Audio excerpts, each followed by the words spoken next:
et bienvenue sur Plan B. Aujourd'hui, je reçois Philippe Gauthier. Bonjour Philippe. Bonjour. Merci beaucoup d'avoir accepté mon invitation. Tu nous viens de Montréal. Nous nous sommes rencontrés sur le groupe Transition 2030 sur Facebook, dont tu es administrateur. Nous nous sommes parfois un Donc, peu... j'étais administrateur. Oh, tu étais Je administrateur. ne suis plus. D'accord. Ah d'accord, pourtant tu postes souvent des choses assez intéressantes. Ça nous est arrivé un peu de nous chamailler, mais gentiment et de manière constructive. Et puis, il y a d'autres points sur lesquels on se rejoint. En tout cas, je t'ai trouvé très, très informé. Tu fais une veille très active sur les sujets énergie et climat. Tu écris des articles intéressants également. Et donc, merci beaucoup d'accepter cette invitation. On va parler aujourd'hui d'énergie renouvelable et quelles sont tes raisons d'espérer dans le développement des ENR, mais aussi de la mobilité électrique. On va parler de la question des métaux, notamment des métaux critiques pour le développement des renouvelables et pour la transition énergétique. On va un petit peu parler de nucléaire sans trop s'y attarder, et tu pourras nous expliquer brièvement pourquoi tu es un peu sceptique quant à cette technologie. On parlera de pics pétroliers, et selon toi, le rythme du déclin d'approvisionnement pétrolier sera plutôt lent et permettra l'adaptation.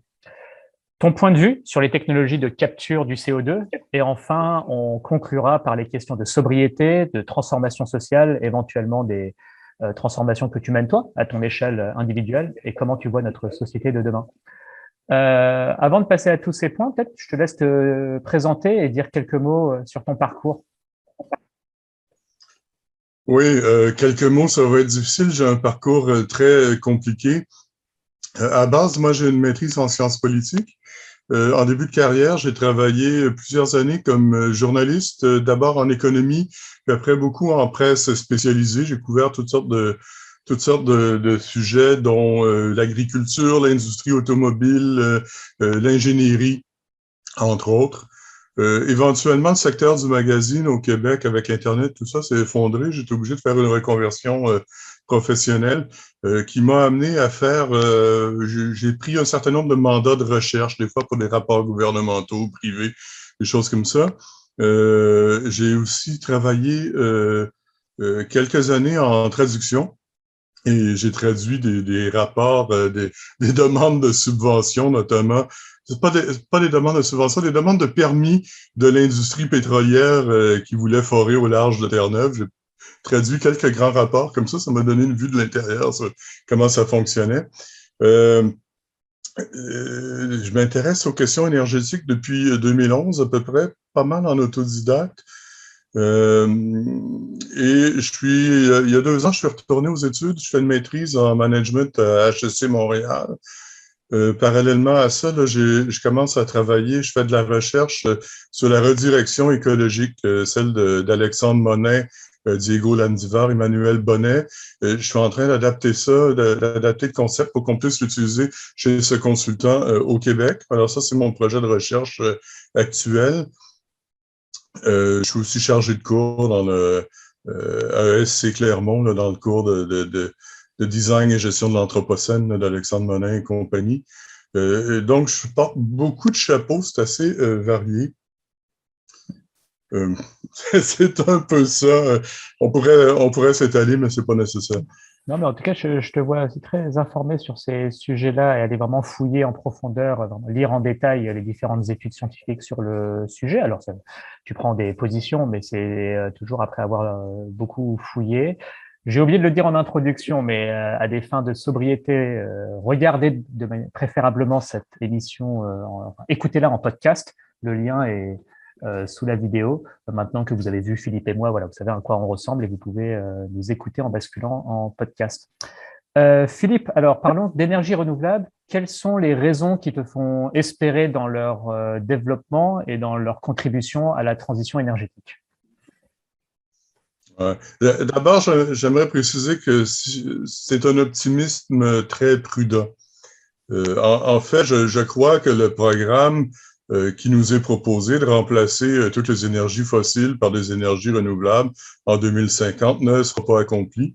Il est trop tard, on n'a pas le temps, même si on avait les ressources, ce qui est un peu douteux, mais peut-être pas autant qu'on le dit. Le vrai truc, c'est qu'on n'a pas le temps, c'est très long à mettre en place. Les transitions énergétiques prennent beaucoup de temps historiquement, C'est l'habitude de la faire de 50 ans. Et celle-là, en plus, est particulièrement compliquée parce qu'il ne s'agit pas seulement de rajouter des formes d'énergie, mais d'en retirer quelques-unes dont on est devenu très dépendant. Alors, il y a une question de dépendance au sentier, puis comment rebrousser chemin, qui est vraiment pas facile.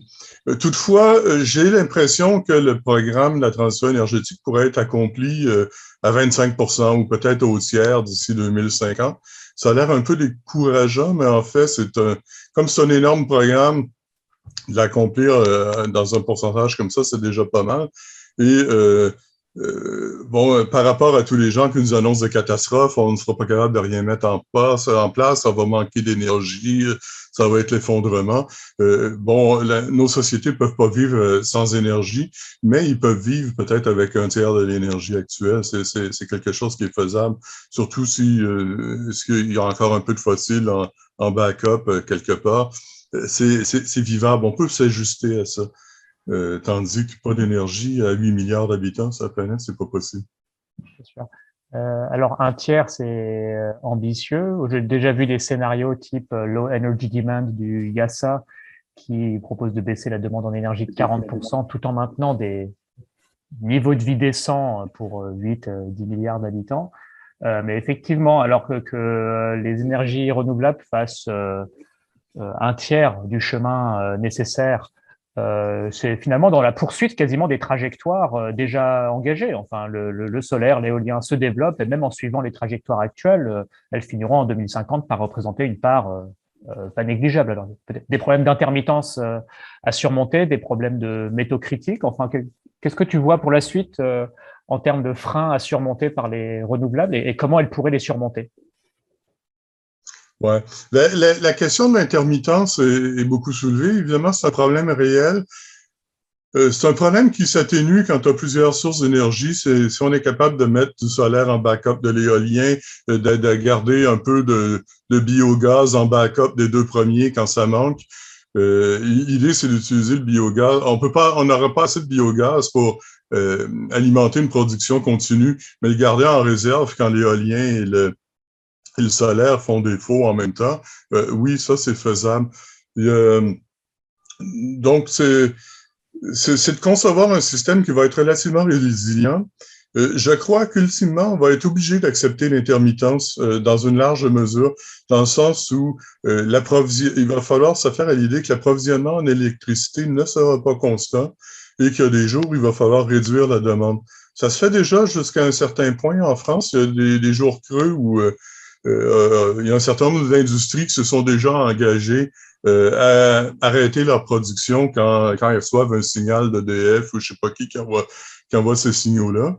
Et ils reçoivent une compensation financière pour avoir cessé de produire cette journée-là. Donc, s'il y a des gros creux, il y a déjà la possibilité là, de jouer sur la demande du pays.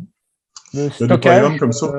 pardon, je te laisserai terminer sur le stockage, que ce soit hydrogène ou électrique, est-ce que tu as un avis dessus sur Mais ça?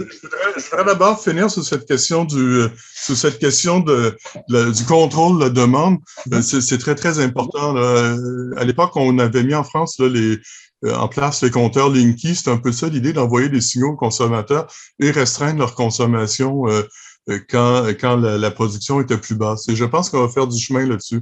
Pour le moment, le seul outil, c'est en fait des délestements. On coupe l'électricité dans certains quartiers, ça de façon sélective, mais c'est pas très, très bon. Si on avait un système où on pouvait dire, bon, dans cette région, la consommation des ménages est limitée à 2 kWh jusqu'à nouvel ordre, plutôt que carrément fermer l'électricité de façon alternée, on a un système qui est beaucoup plus facile à gérer. Là, au moins que les individus peuvent faire des choix sur ce qu'ils veulent maintenir puis qu'est-ce qu'ils ferment.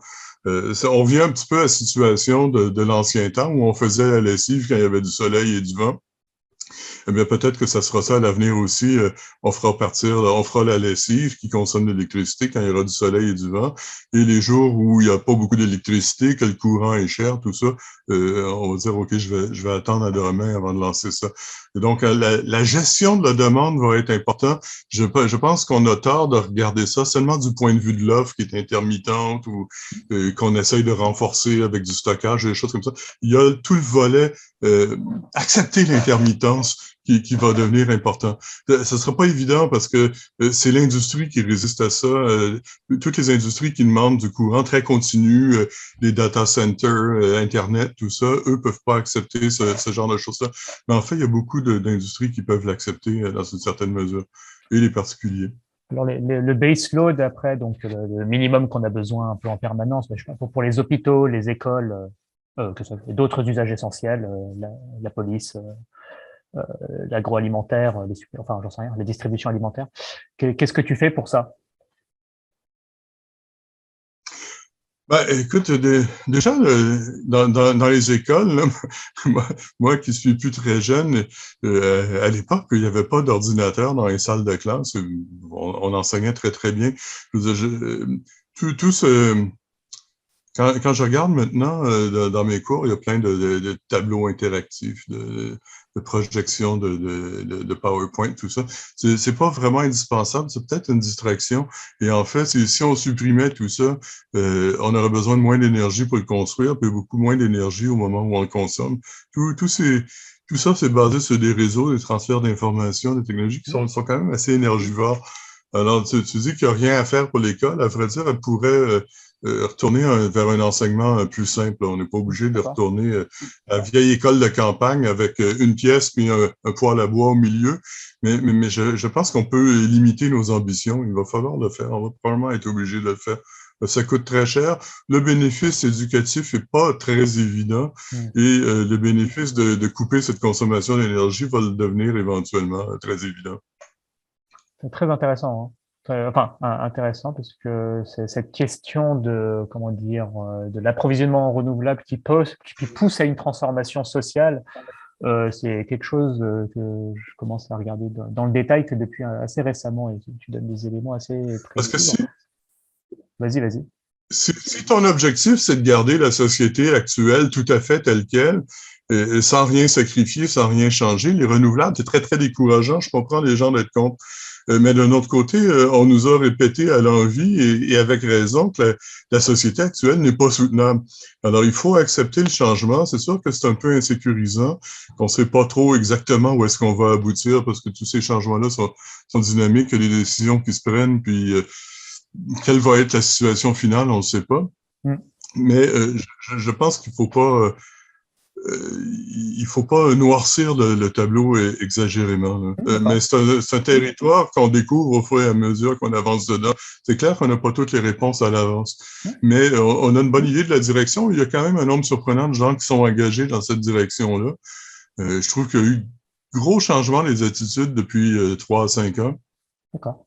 Non, mais très On peut intéressant. toujours se lamenter.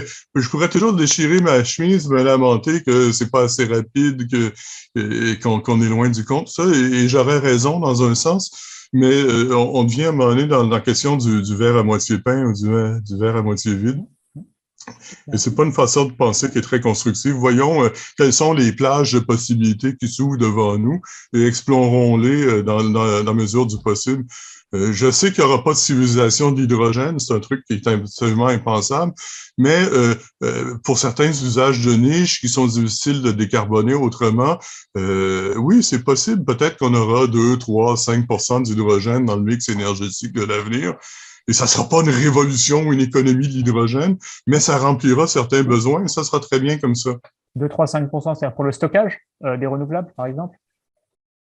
Bon, pour tous les usages de l'hydrogène, je regardais la firme de génie DNV, qui est beaucoup dans le benchmarking énergétique, sont très dynamiques, font des choses intéressantes.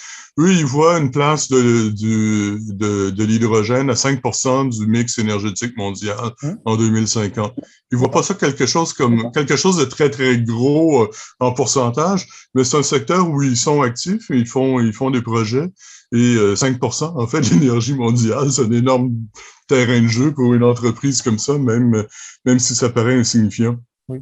Euh, De toute façon, euh, quand on fait une revue un peu je vais sérieuse de la littérature scientifique, de toute façon, il n'y a aucune solution qui unique, il n'y a aucune panacée, et en fait, c'est un bouquet de solutions qui chacune représente 5, 10, 20%. Hein. Voilà. Ouais. Je vais apporter un autre élément ici. La place des renouvelables, c'est peut-être des renouvelables intermittents, c'est peut-être 3 ou 4 de l'énergie dans le monde au moment où on se parle. Et ça a l'air très décourageant. Il y a beaucoup de gens qui disent ça aboutit à rien. Mais gardons à l'esprit qu'on le fait sérieusement seulement une douzaine d'années, alors qu'une révolution, une transition énergétique, d'habitude, c'est au moins 50 ans. Tout à fait. Alors, c'est 3, 4, 5% juste solaire et éolien. Si on rajoute l'hydraulique, ça fait déjà, je sais pas, 10. Oui, mais l'hydraulique est là depuis longtemps. L'hydraulique est Mais, souvent considérée à part. La biomasse est considérée à part. C'est des trucs qui sont plus traditionnels. mais c'est du backup Si on quand ajoute, même. C'est du backup bas carbone quand même. ça existe. Écoute, au Québec, on est à 90% hydraulique, à peu près 10% éolien. Les carburants fossiles sont, pour ainsi dire, inexistants. C'est possible de faire marcher des systèmes comme ça marche très bien, c'est facile. Mais ce que je voulais faire valoir, c'est que le pétrole, qui est considéré actuellement comme l'énergie incontournable et sans laquelle le monde ne pourrait pas exister, en 1900, l'industrie du pétrole existait depuis 40 ans. Elle avait 3% de part de marché de l'énergie. Rendu en 1939, le secteur du pétrole existait depuis 80 ans, depuis qu'on avait creusé ce premier forage là en Pennsylvanie en 1859. L'industrie avait 80 ans et représentait 10% de la consommation énergétique mondiale. En 1950, on était rendu à 20%. Ça a monté jusqu'à 45%, 46% en 1973. On est déjà retombé à 31, 32. Alors, il y en a des évolutions, mais ce que je veux dire, c'est pas parce que les intermittentes sont rendues seulement à 3 ou 4% de nos jours que ça veut dire qu'ils sont tellement condamnés qu'ils décolleront jamais. Le pétrole, qui est considéré l'énergie par excellence, a stagné pendant très, très, très longtemps avant qu'elle devienne pertinente et qu'elle soit adoptée de façon généralisée. Pendant très longtemps, ça a été un produit de niche. Alors là, tout à fait. Une transition énergétique, c'est tout à fait normal que ce soit lent.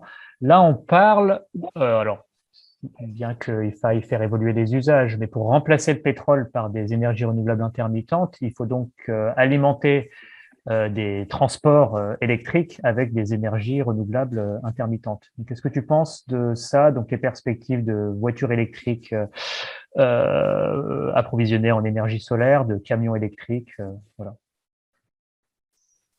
Ouais, c'est en grande partie un rêve, je pense.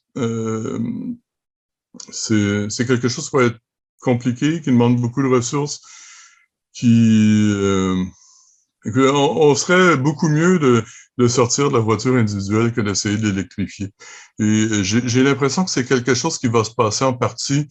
Si j'avais à parier dans 15 ou 20 ans, il va peut-être avoir la moitié moins de voitures individuelles qu'il y en a maintenant. Parce que ça va devenir très cher à entretenir, à faire rouler. Ça va peut-être être mal commode parce que l'électricité sera pas toujours extrêmement disponible ou c'est bon. L'intermittence avec une voiture électrique, ça gère parce que de toute façon, il y a une batterie. On peut techniquement charger la voiture quand on veut et quand l'électricité est disponible et avoir une batterie pleine, même s'il y a quelques jours de basse électricité, on a notre réserve d'électricité, puis si on roule pas trop, ça va marcher. Donc, en fait, l'intermittence puis la voiture électrique n'est pas un problème insurmontable. Le problème se situe là, au niveau de fabriquer ces voitures. Ils prennent beaucoup de ressources. Puis là, ça nous amène sur la question des ressources rares, pas rares. Est-ce qu'on va en manquer? Et là, les concepts deviennent ambigus. Je ne sais pas si on peut glisser vers ce sujet-là Si, tout de tout à suite. Ou fait. si Non, tu non, le réserves. complètement. Ça fait plusieurs fois que tu fais référence. Donc, la question des ressources, je pense que tu penses particulièrement au minéral, les métaux critiques à la transition énergétique. Alors, je pense, on parle pas de terres rares qui, en fait, sont pas si rares. Donc, c'est pour peut-être écarter ce sujet-là. C'est pas tout à fait le sujet. On parle pas non plus de, comment dire, de manque de stock. Enfin, la croûte terrestre a encore beaucoup de cuivre ou de lithium dedans. On parle peut-être là, du moins à court terme, d'un problème de flux, non? Enfin, c'est-à-dire la capacité de l'industrie métallurgique à fournir les quantités nécessaires et à accroître son rythme de production pour approvisionner, enfin pour fournir ce qu'il faut à la transition énergétique telle qu'on l'imagine, c'est-à-dire avec nos modes de vie actuels. Je vais commencer par te parler des stocks. Et c'est combien il y a de lithium, de cuivre, de nickel, je sais pas quoi, à l'intérieur du sous-sol, dans des concentrations qui sont techniquement exploitables. Parce que des fois, on dit la concentration de cuivre dans l'écorce terrestre, ça n'a aucune espèce de pertinence, on n'est pas capable de miner l'écorce terrestre en général. Donc, oublions ça. Mais des concentrations de minerais, euh, la vérité, c'est qu'en fait, on n'en sait rien. Il y a des statistiques mondiales qui sont publiées essentiellement par l'Agence géologique américaine, un peu par l'Agence géologique britannique. Ces données-là sont compilées difficilement parce que, dans le fond, l'information vient de compagnies privées, minières privées qui font des déclarations un peu selon leur bon vouloir parce que les entreprises privées n'ont pas besoin de tout divulguer. Alors, en fait, combien il reste de lithium combien il y a de lithium exploitable dans l'écorce terrestre? On n'en a pas une idée très, très claire. Les évaluations vont au moins du simple au triple quand c'est pas du simple au quintuple. Et c'est difficile de construire des projections ou des trucs de cette base-là. Il y a aussi le fait que tu as la quantité théorique qu'on pense qu'il y a, mais il y a aussi ce qu'on est capable de découvrir à chaque année et de mettre en service. Et il y a l'inconnu alors, technologique. Il y a la technologie qui fait des progrès. Ça, c'est imprévisible aussi et qui permet de limiter, enfin de continuer à exploiter des minerais dont la concentration est faible. Ouais. Curieusement, je pense que cette question de la technologie est très surévaluée. J'avais vu à un moment donné, les Britanniques avaient fait un inventaire de leurs ressources en charbon en 1873. Je vous parle bien d'il y a 150 ans. Et ils avaient estimé que la quantité ultime de charbon récupérable était de X. Je ne me rappelle plus le chiffre. Mais quand l'industrie du charbon britannique a fermé dans les années 80 pour cause de déplétion avancée du charbon, en fait, ce qu'ils avaient extrait représentait seulement 20% de ce qu'ils avaient estimé en 1873, en dépit de tous les changements, tous les progrès technologiques qui avaient eu lieu entre-temps. Donc, cette question de la technologie, faut pas... ça existe, il y a des gains à faire, mais ils sont pas toujours aussi importants qu'on le croit. Il y a des trucs aussi, on dit qu'on exploite des mines qui sont de plus en plus pauvres en minerais. Mais en fait, les compagnies minières souvent préfèrent, si on leur donne le choix entre exploiter un petit gisement très riche en minerais et un très grand gisement plus pauvre en minerais, ils vont prendre le grand gisement parce que installer une mine, qu'elle soit petite ou grande, c'est à peu près les mêmes frais. Alors, en fait, il y a souvent, on fait souvent le choix délibéré d'exploiter des minerais qui sont plus pauvres parce que c'est plus rentable. Au moins dans le contexte actuel. Mais sinon, la question des flux et des stocks, c'est le classique, c'est un classique problème de baignoire et de robinet. La baignoire, on ne sait pas exactement combien d'eau elle contient. Enfin, on pourrait dire que la quantité contenue dans l'écorce terrestre, c'est même le lac ou l'étang qui alimente ta baignoire. Là, après ça, l'exploration, c'est un robinet qui s'ouvre. Combien on est capable de verser d'eau dans la baignoire et de garder un stock là, qui est exploitable à court terme. Et après ça, tu as la question du trou dans le domaine au fond de la baignoire, qui ça est notre consommation. Alors, ce qui arrive actuellement, c'est qu'on est assez contraint au niveau du robinet de la baignoire. Mettre une nouvelle mine en exploitation, ça prend 10, 15, 20, des fois 30 ans pour qu'elle atteigne sa pleine production. Alors, c'est très, très long. Et là, actuellement, on a une augmentation de la demande qui est explosive. Le trou au fond de la baignoire, si on veut, le trou de vidange, s'agrandit sans cesse. Alors, il y a un vrai problème d'utiliser la ressource beaucoup plus vite qu'on est capable de la produire. Ta baignoire se vide, de monnaie, elle va être à sec. Et cet accroissement de la demande, c'est pas que en raison de la transition énergétique, parce que ça aussi, il faut peut-être clarifier, c'est-à-dire je sais pas, la part du cuivre qui est demandée par, je sais pas, l'industrie des énergies renouvelables, c'est une faible part de. Enfin, il y a aussi de l'IT, il y a le bâtiment, il y a le transport. Enfin voilà. Ouais, quand on parle d'énergie renouvelable, on sort des chiffres sur les métaux qui ont toujours l'air très impressionnants. Ils sont très, très impressionnants jusqu'au moment où on les compare à ce que le reste de l'industrie utilise. Et là, ça devient très insignifiant, l'industrie des renouvelables, à part pour quelques matériaux très typiques de cette industrie-là, comme le lithium et le cobalt, tire pas beaucoup sur les ressources. Une grande éolienne, une très grande éolienne géante, ça représente à peu près la même quantité de béton, d'acier, de cuivre que de construire un étage d'une grande tour à bureau.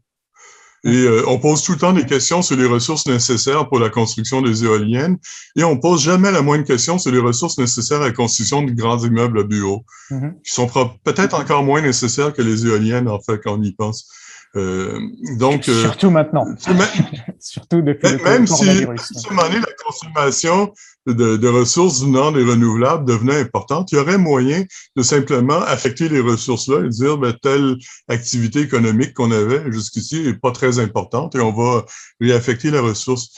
Je pense pas que d'ici 2050, en tout cas, que la transition énergétique va s'arrêter faute de ressources. Dans le sens que ça sera plus disponible mais il y a des goulots d'étranglement et ça c'est vrai, il y en a déjà en place. Il y a des goulots d'étranglement au niveau du lithium, du cobalt qui sont pas disponibles en quantité suffisante en ce moment. T'as un goulot qui s'en vient au niveau du nickel et c'est pas que les activités de production de panneaux solaires ou d'éoliennes vont arrêter. C'est que en fait les projets vont se mettre à l'arrêt ou vont se mettre en pause ou vont attendre que la ressource devienne disponible.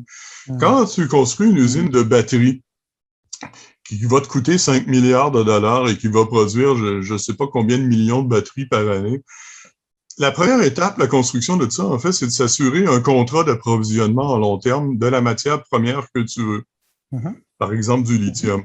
Alors, j'ai besoin pour cette usine de 100 000 tonnes de lithium par année. Qui va me le fournir? Et tu cherches à signer un contrat sur 5 ans ou sur 10 ans pour te garantir la ressource. Et ce qui manque actuellement, c'est ça. Tous les contrats disponibles sont engagés. Il y en a très peu de nouveaux qui deviennent disponibles parce que les mines ouvrent au compte-gouttes. Donc, il y a des gens qui aimeraient ouvrir des usines de batterie et qui voient que la ressource n'est pas disponible, sont pas capables de s'assurer la ressource. Et le projet est mis sur la glace. Ils ont toujours l'intention de faire le truc. Ils attendent qu'un contrat, ils attendent de gagner une enchère sur un contrat qui va s'ouvrir à un moment donné. Et c'est là qu'on est. C'est pas les gens voient les problèmes de pénurie en disant c'est terrible, les usines ne recevront plus de cuivre, ne recevront plus de lithium. Il n'y a aucun danger de ça dans un avenir prévisible. Mais des projets qui sont retardés et le fait qu'il n'y ait pas de batterie, mais là à ce moment-là, les constructeurs automobiles disent je transférerai pas ma production à l'électrique, je suis pas assuré. Eux aussi signent des contrats d'approvisionnement à long terme sur les batteries. Alors, c'est un problème qui se répercute dans toute la chaîne logistique, qui ralentit les choses. C'est pas de la mauvaise volonté. C'est certainement un manque de ressources, mais c'est pas une pénurie. C'est pas comme si les mines étaient vides ou comme si la ressource était si épuisée qu'on ne pouvait plus progresser. Je veux dire, on peut très bien manquer de cuivre. C'est un peu la situation dans le cuivre. Enfin, c'est la situation depuis des décennies. On manque de cuivre, mais la production s'accroît quand même à chaque année. Et qu'est-ce qui arrive? On remplace le cuivre dans les fils électriques par de l'aluminium, on fait toutes sortes de choses. Et on essaye de garder le cuivre aux usages où c'est vraiment indispensable, où on peut pas faire autrement. Comme par exemple, toutes les bobines d'induction là, qui servent à la génération de courant, tout ça. Donc, il y a une espèce de réaffectation des ressources vers ce qui est le plus indispensable. Et on arrivera peut-être un jour où ces réaffectations-là seront plus possibles, les besoins seront trop grands, tout ça.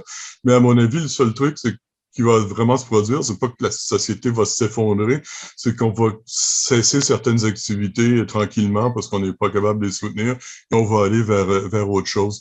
Il y a beaucoup de ces transitions-là qui se sont faites dans le passé de façon souterraine. On utilise très peu de mercure, par exemple, de nos jours. Quand j'étais petit gars, on avait des thermomètres au mercure qu'on nous mettait dans la bouche pour voir si on faisait de la fièvre. Maintenant, tous ces thermomètres sont électroniques. Il y a un affichage électronique. C'est pas du mercure qui sert à déterminer ta température. On a réduit l'usage de mercure comme ça. Et c'est une bonne chose parce que ça veut dire, invariablement, on échappait ces thermomètres, ils se cassaient puis on répandait des vapeurs de mercure dans notre maison. Pas une très bonne idée. Bref, intéressant, hein. La substitution la substitution, ça existe, ça a ses limites, mais il faut pas le négliger. Et à un moment donné, quand la substitution n'est plus possible, à un moment donné, c'est nos aspirations qui changent et on a l'impression que ça s'est fait naturellement, mais souvent, à base des décisions industrielles, on n'est plus capable de faire comme ça et on va abandonner cette activité. Et elle disparaît sans trop qu'on s'en rende compte, que comme citoyen, on soit conscient de comment ces décisions-là ont été prises, mais ça s'est fait. Ouais. Non, mais oui, c'est aussi une question de choix politique au final, on va dire gestion rationnelle des ressources pour ce qui est essentiel. Enfin, l'exemple du En tout cas, si bureau on se, est bonne. si on se résume d'ici 2050, on n'est pas contraint sur la quantité de métaux qu'il y a dans l'écorce terrestre qu'on pourrait éliminer éventuellement. On est contraint sur les quantités qu'on est capable de produire vis-à-vis la demande explosive qui vient des renouvelables. Le reste est un peu constant. Enfin, tout monte l'activité économique monte de 2-3% par année. Ça veut dire qu'en principe, à peu près tous les métaux montent de 2-3% par année. Mais ça, on est capable de gérer ces rythmes-là pour l'instant. Ouais. C'est pas un problème. Là, ce qui pose un problème, c'est la demande explosive de tout ce qui vient de l'industrie des renouvelables, des batteries, tout ça. On a des chiffres très impressionnants. Là, je sais pas, l'Agence internationale de l'énergie disait, je pense qu'on a besoin un peu plus de chiffre exact, mais c'est comme plus 70% de lithium entre aujourd'hui puis 2030. Mais ça, c'est pas l'usage des batteries seulement. Ouais. Les batteries sont pas le seul usage du lithium. C'est beaucoup utilisé dans l'industrie du verre, des céramiques, d'autres choses. Alors, quand on dit plus 70% pour les batteries, ça se traduit peut-être par plus 20 ou plus 25% d'usage total du lithium. Alors, du coup, ça a l'air un peu moins décourageant. On sait que le secteur des batteries va tirer très fort sur ces métaux-là, Ouais. mais c'est un peu au-delà de ce qui est gérable, mais c'est pas au-delà de ce qui est gérable de façon absolument farfelue et grotesque. Là. Mais ça va ralentir le déploiement des autos électriques. Je suis à peu près certain là, qu'en 2025 et 2030, on va avoir une période de pénurie. Les coûts des métaux vont être élevés. Le déploiement des nouveaux modèles électriques va probablement ralentir. Parce que, entre autres, parce qu'actuellement, actuellement, on est comme en récession, là, on est dans le creux d'une vague dans le secteur automobile. Alors, les manufacturiers ont moins d'argent pour investir dans de nouveaux projets. Il y a beaucoup de choses qui arrivent sur le marché actuellement, mais le cycle de développement d'une voiture, c'est à peu près 5 ans. Donc, c'est des décisions qui ont été prises en 2015, 2016, 2017 qui arrivent sur le marché maintenant. J'ai l'impression qu'en ce moment, les constructeurs sont un petit peu plus prudents parce qu'on est en récession, ils s'accrochent à leur argent, l'avenir est un peu incertain. Donc, je pense que dans 4-5 ans, il va y avoir moins de voitures, de nouveaux modèles qui vont arriver sur le marché. Mais c'est pas très, très grave parce qu'il y en a déjà tellement qui sont en vente actuellement que je pense que s'il n'y a pas trop de nouveautés, on n'en mourra pas. Mais ça sera quand même un indice que il y a un cycle creux, un creux de cycle qui a passé par là et que les industriels ont été beaucoup plus prudents. Il y a quand même des milliards d'habitants sur Terre qui n'ont pas de voiture et aimeraient en avoir une. Et là, tu dis, il y aura peut-être 2 fois moins de voitures individuelles demain. Comment est-ce que et en plus, on ne sait pas si il faut faire du thermique ou de l'électrique, parce que pour l'électrique, il n'y aura peut-être pas assez de lithium, et pour le thermique, voiture à essence, on essaie de s'en débarrasser pour arrêter d'émettre des gaz à effet de serre. Enfin, comment on se sort de cette panade? Avec beaucoup de difficultés. Mais je te dirais, si tu regardes les plus jeunes actuellement, les moins de 30 ans, il y en a beaucoup qui n'ont pas de voiture, qui n'ont pas beaucoup d'intérêt pour en avoir, ou qui retardent l'achat de leur voiture de plusieurs années. Alors ça c'est des pressions à la baisse sur le nombre de voitures qui sont sur les routes. Il y a peut-être... C'est difficile de compter les voitures qui ne sont pas sur les routes. Mais en fait, s'il n'y avait pas ces tendances-là, on ne sait pas, en ce moment, il y aurait peut-être 10, 15, 20% plus de voitures qu'il y en a actuellement qui roulent. Et je pense qu'on approche de l'horizon où le nombre de voitures va commencer à décroître. D'accord. Donc, tu vois, autopartage des autocars, enfin, voilà, plus de mutualisation. Mais au-delà de ça, une voiture électrique, c'est difficile à avoir en ville. Où est-ce que tu la branches? Si tu as une petite maison de banlieue individuelle avec ton allée pour brancher ta voiture, ça va bien. Mais si tu es dans un quartier urbain dense où tu n'as pas de parking, que tu mets ton auto sur la rue, tu la branches où? C'est un vrai problème, c'est une limite.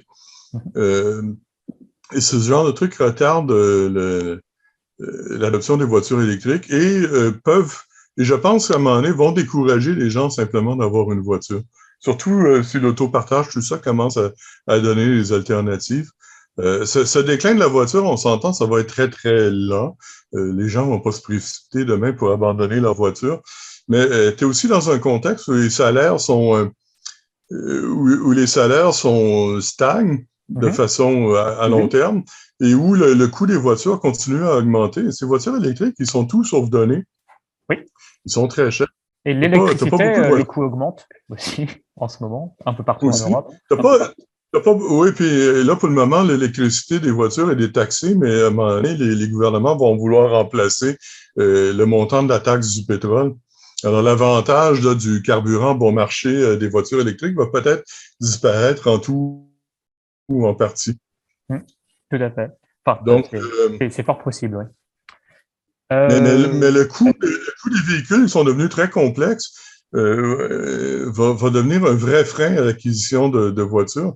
C'est un petit peu ça le truc des gilets jaunes aussi, c'est qu'ils ne voient pas très bien où est leur place dans cet avenir-là, ils sont obligés de se déplacer et ça devient de plus en plus difficile pour des gangs petits de se procurer une voiture qui leur est de plus en plus indispensable parce qu'on a délocalisé les emplois dans des endroits de plus en plus éloignés. Ça, c'est quelque chose qu'il va falloir régler. Ça, c'est complètement insoutenable.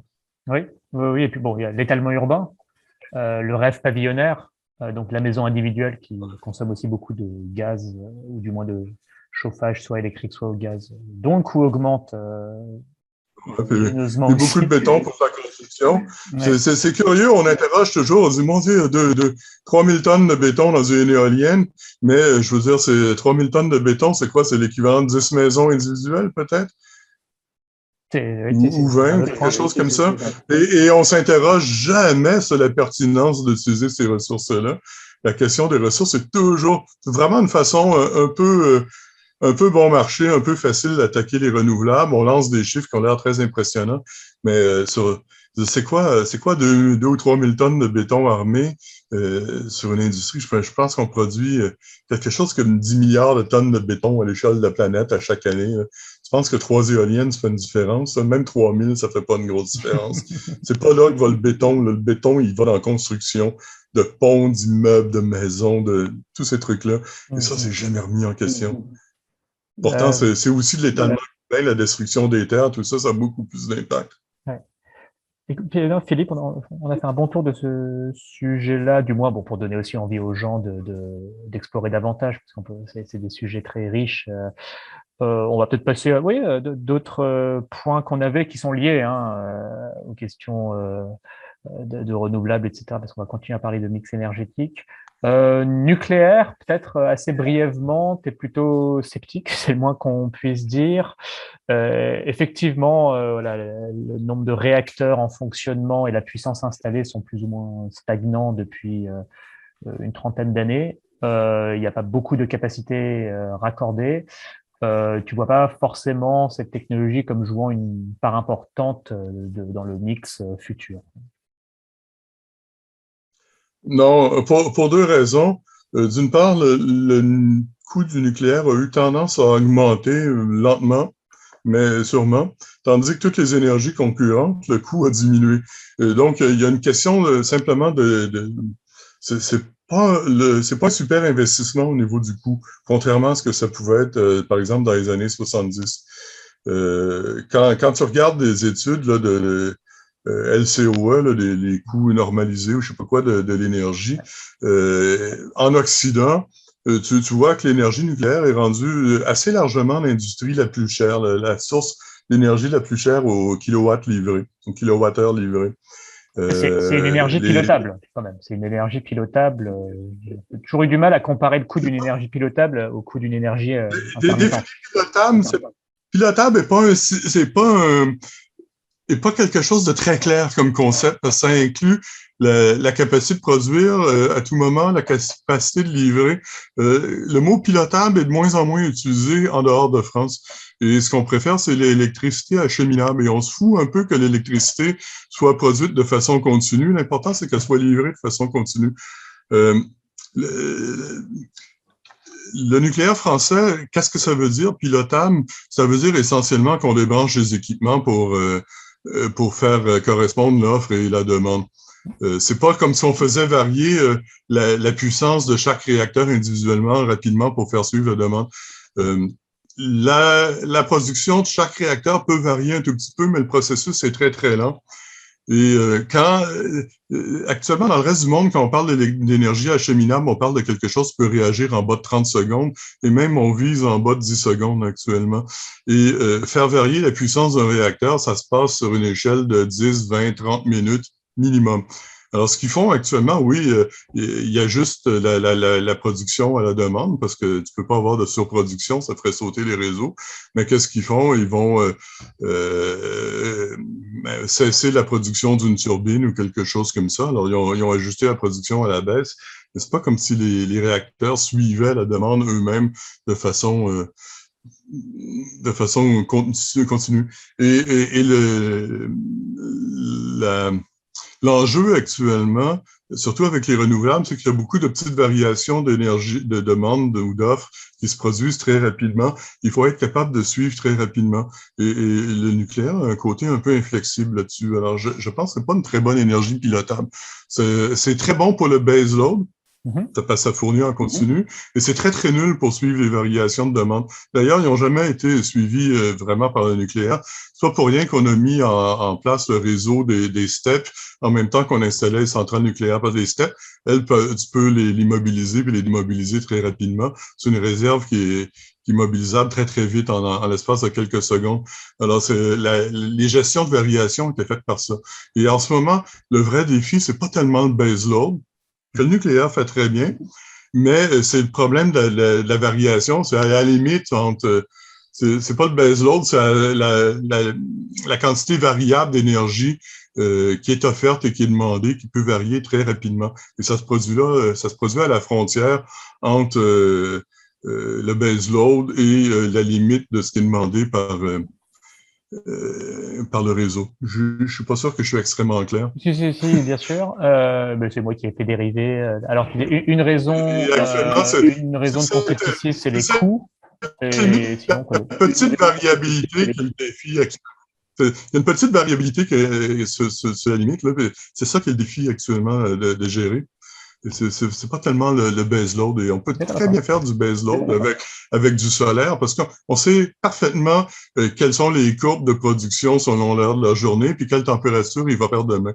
Donc, on peut planifier du solaire dans la production de demain. Et, en France, on le fait un peu moins, parce que justement, on est tellement dépendant des centrales nucléaires que ça se fait moins, ce genre de gestion-là.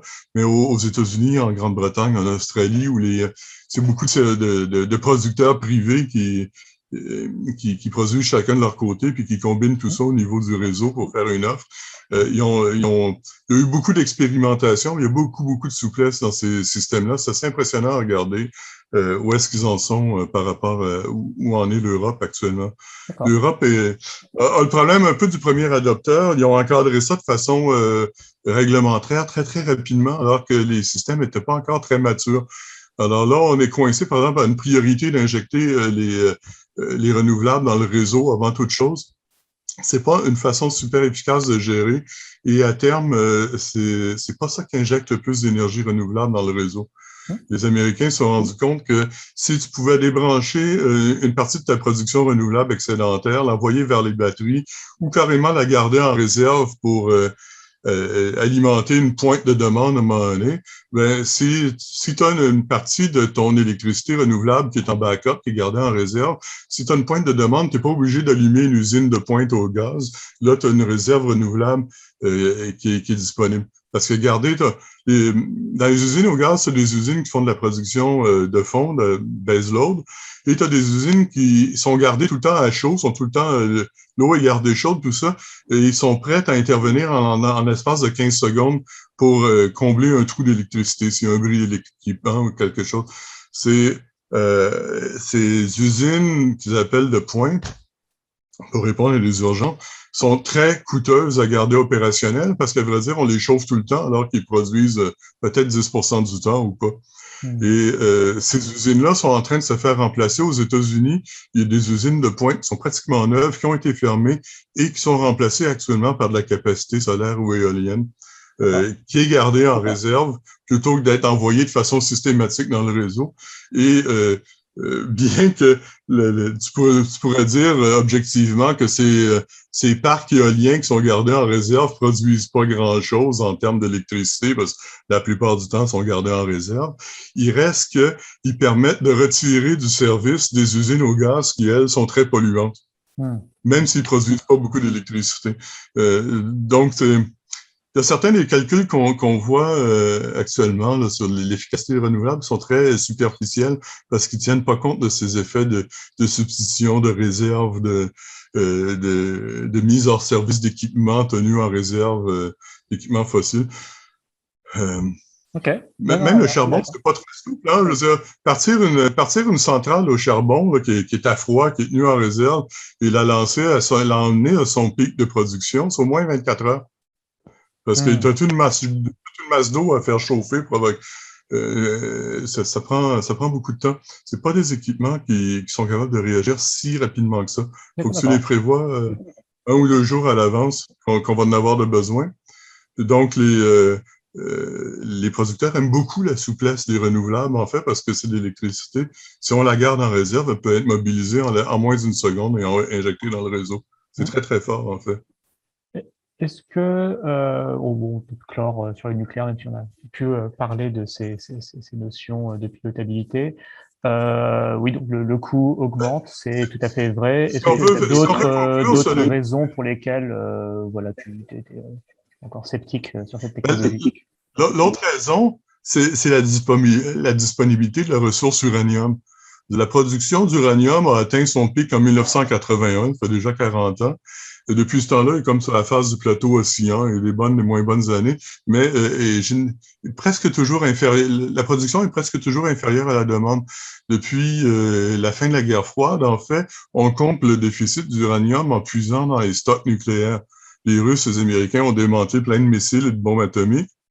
Et c'est ce carburant-là qui est brûlé dans beaucoup de réacteurs dans le monde actuellement. Et la production d'uranium a du mal à reprendre. Il y a quelques années, le Kazakhstan avait lancé une grosse mine. Il y a eu une pointe de production d'uranium. Déjà, ça retombe au Kazakhstan. Il y a 2 ans, 3 ans, on avait une production, je pense, de 62 000 tonnes par année, alors que la demande est plus de l'ordre de 70. Et déjà l'année passée, c'était retombé à 53 000 tonnes. Même l'agence, comment ça s'appelle, l'Agence internationale de l'énergie nucléaire, je me rappelle plus son nom exact, là, World Nuclear Association, disent qu'en 2030, la disponibilité de l'uranium va être largement inférieure à ce qu'elle est actuellement. Et il ne voit pas de solution très évidente à ce problème-là. Alors, en fait, il existe, on pourrait dire... les surgénérateurs nucléaires, avant d'y arriver, je vais finir cet argument-là. L'uranium n'est pas disponible en quantité suffisante pour permettre une expansion. Elle peut maintenir ce qui est là un certain temps, mais si on dit que l'avenir est enfin, la France peut maintenir son petit précaré et ses réacteurs pendant longtemps, mais si tu dis que c'est une solution pour la planète d'aller vers le nucléaire, la ressource n'existe simplement pas. Même si on exprime la ressource en termes de réserve, on dit qu'il y en a pour 70 ou 100 ans ou quelque chose comme ça. Même ces chiffres-là sont douteux parce qu'ils sont compilés. Je t'ai déjà parlé des statistiques sur les ressources qui sont pas claires. Pour l'uranium, ils sont encore moins. Michael Dittmar a fait une belle étude là-dessus. Il commentait ce truc-là. Il dit, en fait, ces chiffres-là sont probablement gonflés de toutes sortes de façons. Surestiment la réalité de plusieurs façons. Mais même en admettant qu'il y en a pour 100 ans, si on multiplie la quantité d'énergie nucléaire dans le monde par 4, par exemple, ça fait 25 ans. Eh bien, Ça te fait 25 ans pour un réacteur qui est censé fonctionner 40 ou 50. On peut Alors, opposer déjà, ça marche pas. Bon, on peut opposer le même argument que pour le pétrole. Ça fait 40 ans qu'il en reste pour 40 ans, mais parce que, voilà, une fois que les prix augmentent ou que sais-je, ou une fois qu'on explore, qu'on cherche, on trouve d'autres réserves. Si les prix augmentent, il y a de nouvelles réserves qui deviennent intéressantes. Ouais. Pour le pétrole, c'est pas tout à fait vrai parce que c'est un petit peu un artifice comptable. Il reste toujours pour 10 ans de réserve de pétrole, en fait, mais c'est parce que la législation fiscale américaine te punit un peu si tu déclares plus que 10 ans de réserve. Alors, en fait, ce que les compagnies pétrolières font, ils ont tout un stock de ressources qui sont pas développées. Et ils en ont pour des décennies, ou ils en avaient pour des décennies, c'est moins vrai maintenant. Et ils les transformaient en réserve au fur et à mesure de leurs besoins. Alors, ils gardaient toujours la réserve sur 10 ans. Alors, ça a un peu alimenté ce mythe qu'en fait, on manquerait jamais de pétrole parce qu'on en a toujours pour 10 ans. Mais en fait, ce 10 ans-là était maintenu en puisant dans un stock de découvertes accumulées qui diminue. C'est une baignoire qui est en train de se vider et il n'y a plus de robinet pour la remplir au fur et à mesure. Alors, développons ce point, c'est la bonne transition pour parler alors de pic pétrolier ou pas pic pétrolier, c'est un sujet dont on parle beaucoup. Comment est-ce que tu le vois? Est-ce qu'on va être contraint en pétrole? Est-ce que c'est tant mieux ou est-ce que ça va être dur? Est-ce que la production va continuer de croître ou est-ce qu'on va subir une descente? Enfin, bon, je te laisse développer. Ouais. Écoutez, le pic pétrolier est sur nous. Si c'est pas produit en novembre 2018, comme certains l'ont affirmé, il va se produire d'ici 2025. Il y a à peu près personne, même dans l'industrie pétrolière, qui nie cette chose-là. La date exacte reste en suspens, mais bon, c'est minant, on est dessus essentiellement. Maintenant, ça, c'est le pic de tous les pétroles. Vers 2005 ou 2008, la date varie un peu selon les définitions. On a eu le pic du pétrole conventionnel qui atteignait à l'époque quelque chose comme 72 ou 73 millions de barils par jour.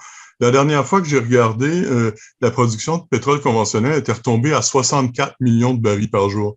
Ça, c'est comme 15 ans de déclin, 12 ans, 15 ans de déclin. Y compris c'est pas l'offshore, dramatique. en incluant l'offshore des océans.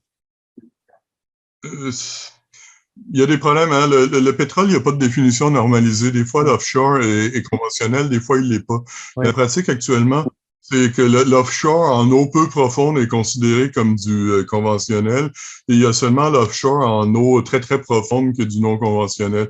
Mais les définitions ont varié au fil des ans, ce qui complique les discussions sur cette chose-là. D'accord. Mais tu connais bien ton sujet. Bravo, Philippe. Je te laisse poursuivre. Ouais. Mais disons que 2005, l'expansion qu'il y a eu dans le pétrole, en fait, c'était du pétrole de schiste et des produits qui sont à strictement parler pas du pétrole, comme le gaz naturel liquéfié. Il y a beaucoup de... tu sais, il y a 2 ans, 3 ans, on avait atteint 101,5 millions de barils par jour. C'est le record de tous les temps actuellement. Mais sur ces 101 millions-là, tu avais 84,5 millions de barils de vrai pétrole, vraiment l'or noir au sens classique, soit conventionnel ou pas conventionnel. Le reste avait énormément de gaz naturel liquéfié qui est pas réellement du pétrole, mais c'est parce que maintenant ce qui compte en fait c'est pas le pétrole, c'est les gaz, c'est les carburants liquides. Et tu avais des trucs comme du coal to liquid, des carburants de synthèse fabriqués à partir de charbon. Les biocarburants étaient là-dedans aussi. Tu as aussi un truc qui s'appelle les gains de raffinerie, qui sont en réalité des courants d'air. Je veux dire, tu avais pratiquement 2 millions de barils par jour de gains de raffinerie, parce que le pétrole brut est très, très dense.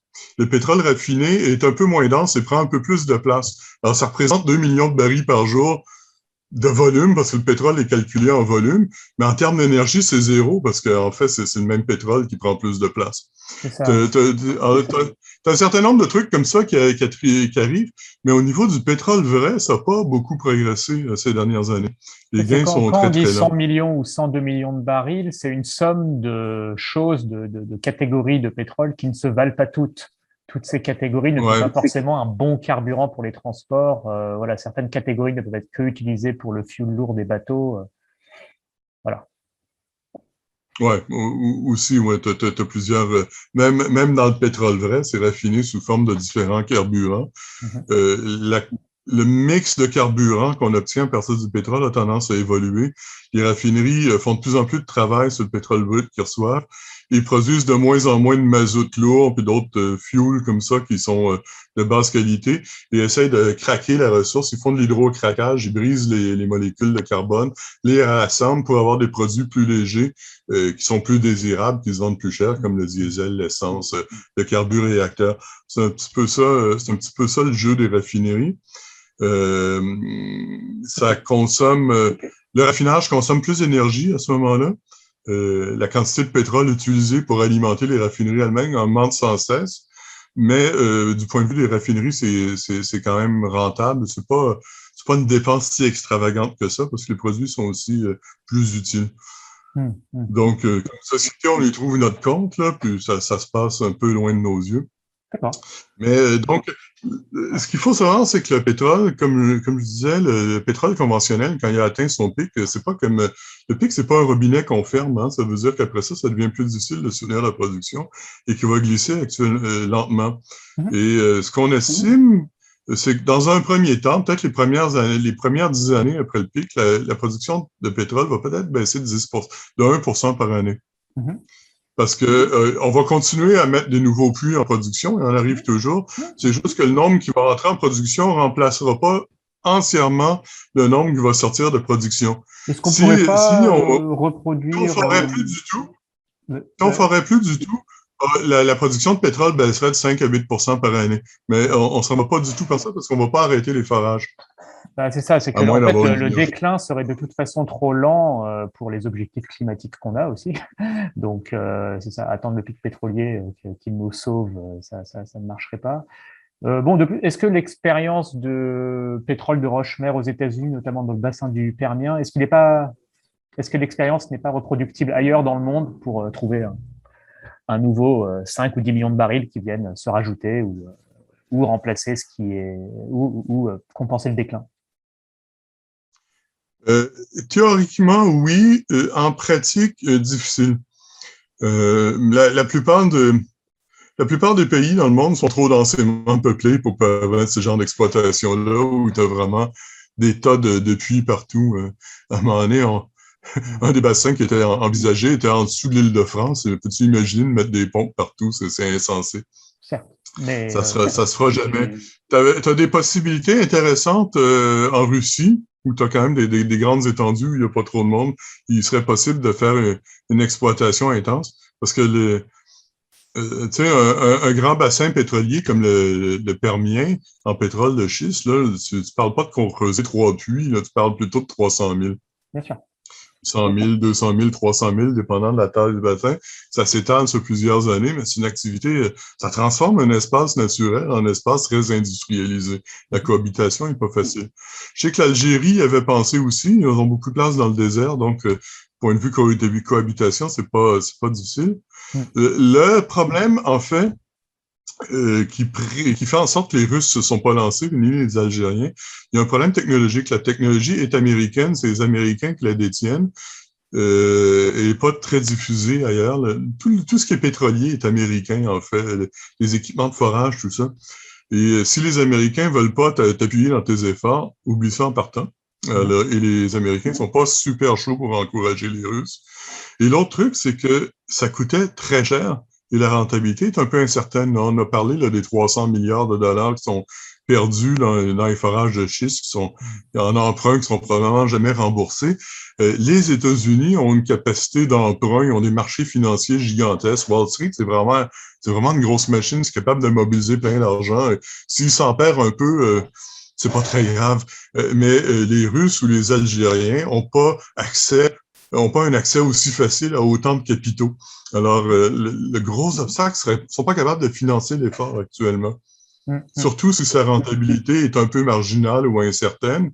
Euh, si les Américains sont pas capables de rembourser à des Américains, c'est pas trop grave. Mais si les Russes sont pas capables de rembourser aux Américains, là, ça devient un problème diplomatique. D'accord, intéressant. Donc, un pic qui est peut-être déjà franchi depuis 2018, qui de toute façon, on est au mieux sur un plateau jusqu'au pic tout pétrole, peut-être en 2025. Après quoi, il y a un déclin plutôt lent qui permet justement l'adaptation, mais qui de toute façon, le fait est qu'il reste beaucoup trop d'énergie fossile dans notre sous-sol pour limiter le réchauffement climatique à 2 degrés. Donc, il faut en fait organiser un pic de demande qui est beaucoup plus rapide que parce que bon, on parle de pic pétrolier, mais le pic du charbon, il apparaît loin. Donc là, de toute façon, il y a pas à passivement attendre que. Le pic du charbon est pas si loin que ça, hein. C'est un autre secteur où on entend toutes sortes de chiffres là, pour 300 ans de réserve, mais en fait, ce chiffre-là est absolument bidon. Ce chiffre de 300 ans de réserve, d'abord, portait sur les réserves américaines uniquement, avait été produit par le US Geological Survey dans les années 70 sur une procédure qui était vraiment chambranlante. Et il y a, je pense que c'est l'Agence américaine d'information sur l'énergie qui a repris ces chiffres-là il y a quelques années, ils ont dit est-ce qu'ils sont valables, est-ce qu'ils tiennent toujours? Et en fait, ce qu'ils découvrent, c'est qu'aux États-Unis, ils ont des réserves pour 35 ans, pas 300 ans. Oui, d'accord. La Chine, Après, bon, la Chine a déjà un problème de pic de charbon. On sait que la Grande-Bretagne s'en est retirée, l'Allemagne, tout ça, ils ont du mal à soutenir la production ou s'en sortir. Le pic du charbon est beaucoup plus près qu'on croit. mais Euh, en Chine, c'est et volontaire. En Chine, est-ce que c'est pas volontaire? C'est-à-dire, bon, ils ont des objectifs quand même climatiques. Ils ouvrent, je crois, 3 fois moins de centrales aujourd'hui qu'il y a 5-6 ans. Est-ce que, enfin, ça n'a pas l'air en d'être. Chine, c'est pas entièrement volontaire. Il y a des bassins charbonniers qui sont vides. Ça dépend des régions. Il y a des régions exploitées depuis longtemps où les bassins charbonniers sont vides et ces régions-là sont en pénurie de charbon. Ouais. Et à côté, tu as d'autres régions où l'exploitation charbonnière a commencé plus récemment. Il y en a plein. Et là, c'est des régions qui se développent très vite parce qu'ils ont plein d'énergie à offrir à tout le monde. Il y a des pénuries d'électricité en Mais Chine en ce moment même, hein, à l'heure où l'on parle, Mais ça au devrait niveau ainsi. mondial, il semble y avoir eu un pic de la production de charbon vers 2013 ou 2014. Le pic est observable, il y a eu un déclin depuis ce temps-là. On ne sait pas trop si c'est lié à des limites de la géologie ou si c'est parce que le fait que la demande diminue. Il y a peut-être un peu des deux. Euh, D'accord. on n'est pas absolument certain que la production va pas rebondir et recommencer à monter en ce moment, mais il y a un pic observable aux alentours de 2013-2014. Et certainement, alors que la production de charbon montait de façon soutenue avant ça, depuis cette date-là, au mieux, elle stagne et au pire, elle diminue un tout petit peu. Alors, il y a Donc, en fait, l'Angleterre, le pic du l'Angleterre est charbon quasiment est sortie peut-être du déjà charbon. passé. L'Angleterre est quasiment sortie du charbon en disant, en grande partie en le remplaçant par du gaz naturel. Les États-Unis font un peu pareil, à substituer du Je charbon crois par qu'en du ce gaz moment, naturel. la Grande-Bretagne ne produit plus du tout de charbon. Quasiment pas, ils sont quasiment sortis. Les États-Unis baissent, c'est un des gros produits consommateurs, un des gros pays traditionnellement consommateurs de charbon. Et ils en sortent petit à petit J'ai grâce vu au gaz de récemment, schiste. Et la Chine, il me semble quand même contraint un peu les nouveaux projets. Alors il y en a encore, et c'est toujours trop, mais bon, c'est un pays, ils ont encore 800 millions de gens pauvres à sortir de. Bon, bref. Mais bah, voilà, ils organisent en quelque sorte quasiment une pénurie de charbon en partie. Alors tu dis qu'il y a des régions où les réserves manquent, mais il y a quand même un peu de volonté d'en sortir aussi, enfin ne serait-ce pour sauver le climat. ce qui est compliqué en Chine, c'est que c'est un pays qui est très décentralisé, en fait, dans ses décisions. Alors, le gouvernement central à Pékin annonce des objectifs importants et ont l'air quand même sérieux dans leurs annonces, mais c'est souvent pas appliqué au niveau régional. Les gouverneurs régionaux, en fait, sont nommés par Pékin, ils veulent faire carrière au gouvernement central à un moment donné, et leur façon de monter en grade et de se faire remarquer, c'est de provoquer le plus de croissance économique possible dans leur région pendant leur mandat. Et la façon de faire la plus rapide, c'est avec du charbon. Alors, le Pékin exige une diminution de la consommation, mais la logique au niveau régional, c'est de l'augmenter. Et les deux s'entrechoquent. C'est pas toujours clair comment c'est résolu. Et la situation est un peu complexe. Ils sont dans une espèce d'entre-deux. J'ai bon espoir qu'à un moment donné, ils vont basculer du bon côté, mais pour le moment, c'est entre les objectifs affichés et la volonté qui, je pense, est réelle et la réalité sur le terrain, il y a quand même une bonne différence. Très intéressant. Alors, bah, tiens, encore une autre transition, c'est bon, de toute façon, pic, pas pic, il y a encore beaucoup d'énergie fossile et il faut de toute façon accélérer la sortie des énergies fossiles. Ça risque de ne pas suffire et il se peut qu'on doive capturer le carbone. Alors, soit pour parler de quelque chose qui quand même existe un petit peu à l'échelle industrielle, même si très peu, soit par CCUS, donc Carbon Capture, Use and Storage, dans le bon ordre. Bon, donc, on capture en sortie de cheminée de centrales à charbon, centrales à gaz, centrales de production d'acier ou de ciment, bon, des sources concentrées. Soit, même depuis le début des années 2010, de plus en plus de chercheurs, de climatologues, mais jusqu'à finir dans le rapport du GIEC qui dit que ça devient indispensable, mathématiquement, on a juste trop émis, on va continuer à en émettre quand même un peu du CO2, donc il va falloir capturer ce qu'il y a dans l'air.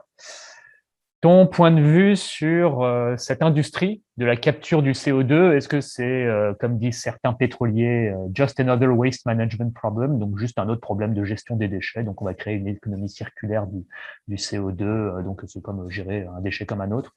Est-ce que tu es plus sceptique que ça? Je te laisse développer. Ouais. Non, je suis très sceptique sur cette industrie-là. Pas pour des raisons technologiques, hein. La technologie fonctionne. On est capable de capturer un flux de CO2 à la sortie de la cheminée. Et puis je dis la technologie, en fait, c'est tout un éventail de technologies. J'avais répertorié, je sais pas, au moins une douzaine de techniques différentes. T'as des trucs, en fait, de pré-combustion, de la post-combustion. Puis chaque filière est adaptée à un type de flux en particulier. T'as des flux qui sont très concentrés en CO2 et uniquement du CO2. T'as des flux là, sortis de la cheminée qui vont contenir du CO2 et de l'azote et de la vapeur d'eau. Ceux-là sont plus difficiles à traiter. C'est un problème qui est pas unique. C'est pas une technologie que tu appliques sur une cheminée. C'est un éventail de technologies où il faut choisir la bonne, installer les... Bon. Cela dit, le gros problème commun à toutes ces technologies, il y en a deux en fait. Le premier, c'est que c'est énergivore. Il y a comme des matériaux qui vont absorber le CO2 et le libérer ensuite quand on le recycle, mais ça suppose en fait de les chauffer. Donc, c'est très énergivore. Sur une usine, sur une usine au charbon, quelque chose comme ça, rajouter de la capture, ça va augmenter la facture énergétique typiquement de 25% à peu près. C'est ce que j'ai en tête, c'est-à-dire Autrement dit, j'avais en tête 20 ou 30% de l'énergie que produit la centrale doit être consacrée à capturer le CO2. ouais, c'est pas tout à fait ça, à vrai dire, c'est de l'énergie supplémentaire qu'il faut fournir. Faut Là, mobiliser. la Oui, pardon, centrale, oui. Oui. Oui. Pardon, je te laisse continuer, c'est vrai. euh, d'habitude, cet ordre-là, je pense qu'il y a quelques cas où ils sont tombés à 10%, mais il y avait des circonstances très favorables. Mais en général, c'est 20, 30%, 25%. On est dans cet ordre de grandeur-là. Ça dépend des installations. Dans le cas d'une usine au charbon, c'est un peu dommage. Il faut brûler plus de charbon pour compenser les émissions qu'on a créées en brûlant du charbon. On a l'air de tourner en rond, même si c'est supposément positif, on tourne en rond. Le deuxième problème, c'est ce gaz carbonique. Une fois qu'on l'a, qu'est-ce qu'on fait avec? Bon, là, tout le monde parle de stockage souterrain, mais c'est quoi les souterrains qui peuvent contenir des gaz? C'est presque toujours des puits de pétrole, des fois anciens, mais la plupart des puits anciens ont été rebouchés, sont plus accessibles. Il faudrait comme les reforer, je sais pas comment. Alors, en pratique, c'est souvent des puits de pétrole en exploitation.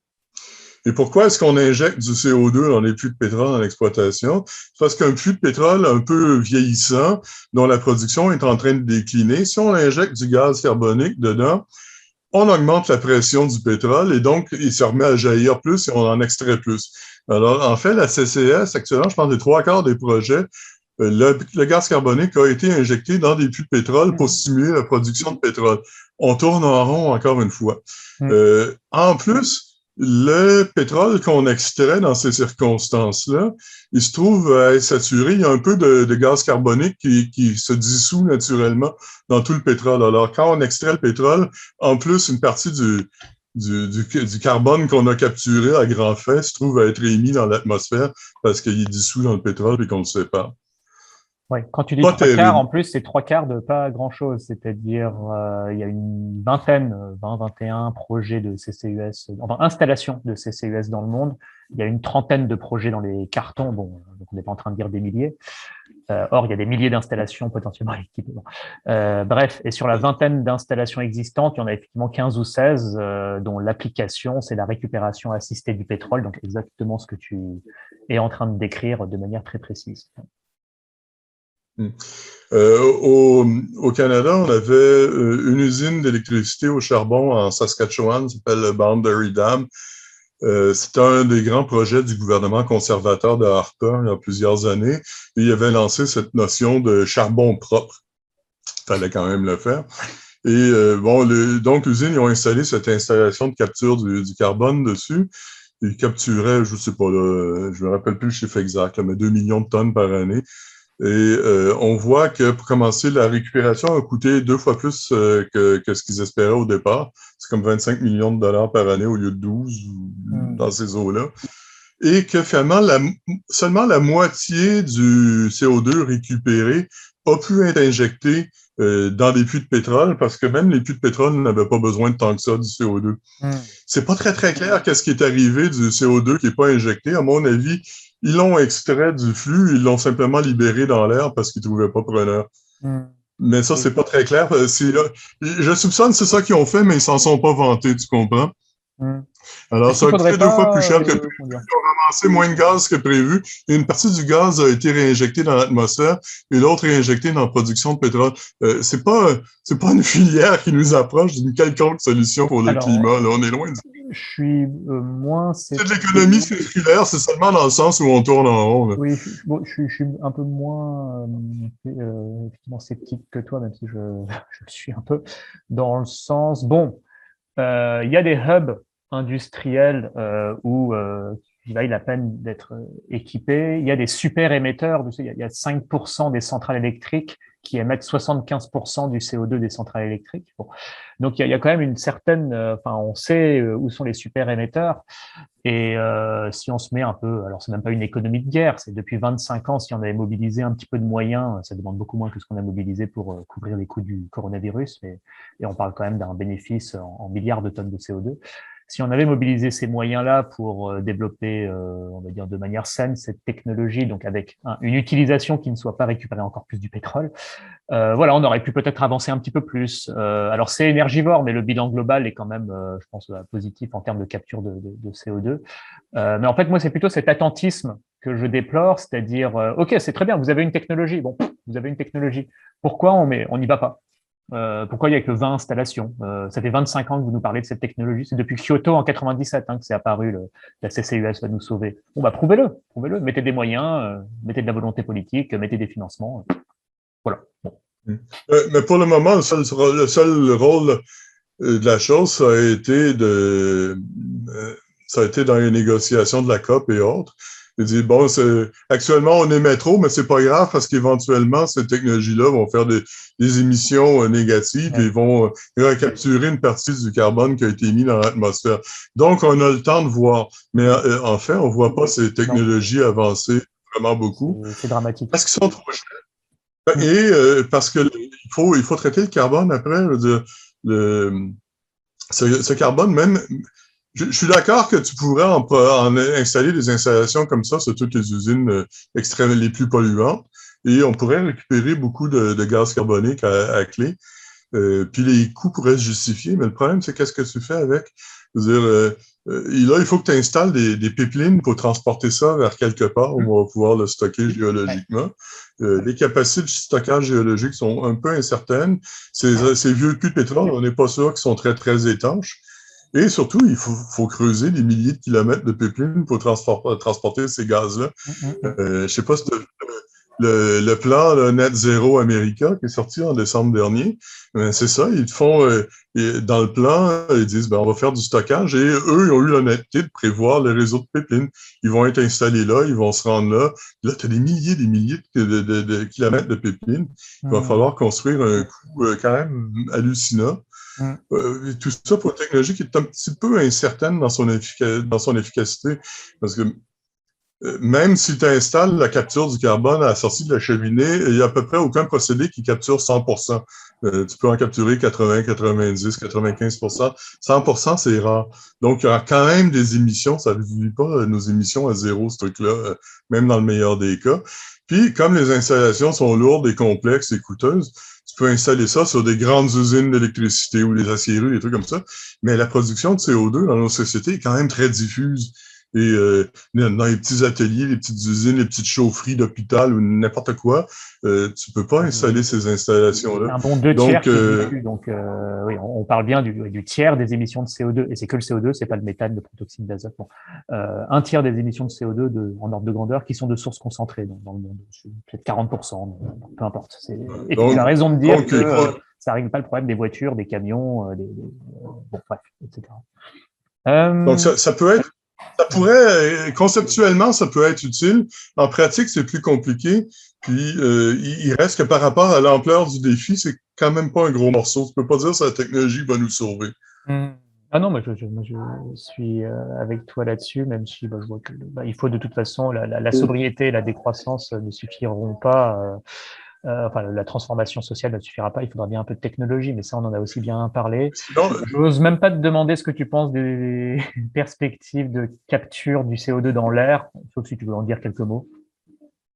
ouais, on peut en dire quelques mots. La technologie existe, elle fonctionne. Ça, c'est la bonne nouvelle. La mauvaise nouvelle, c'est qu'elle est très énergivore. Finalement, la quantité d'énergie qu'il faut pour extraire du CO2 de l'air, c'est à peu près la même chose que la quantité d'énergie que tu as obtenue en brûlant du pétrole pour produire cette quantité de CO2. Bref, Voilà. ça prend autant d'énergie, ça prend autant d'énergie à extraire de CO2 par DAC qu'on en a obtenu en émettant le CO2.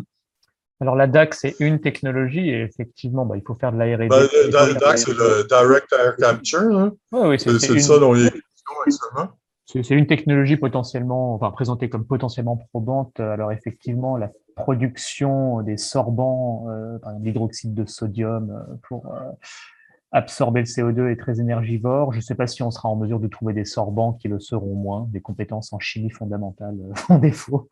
Mais oui, non, mais j'en viens un peu aux mêmes conclusions que toi en l'état. Ce que j'en comprends, c'est ce que j'en comprends, la difficulté, c'est pas de produire le sorbant, c'est l'étape du recyclage du sorbant qui prend beaucoup de chaleur. Aussi, oui, c'est vrai. Le sorbant absorbe le CO2 et à un moment donné, on le chauffe pour libérer le CO2 puis ramener le sorbant à son état original une fois qu'il est saturé.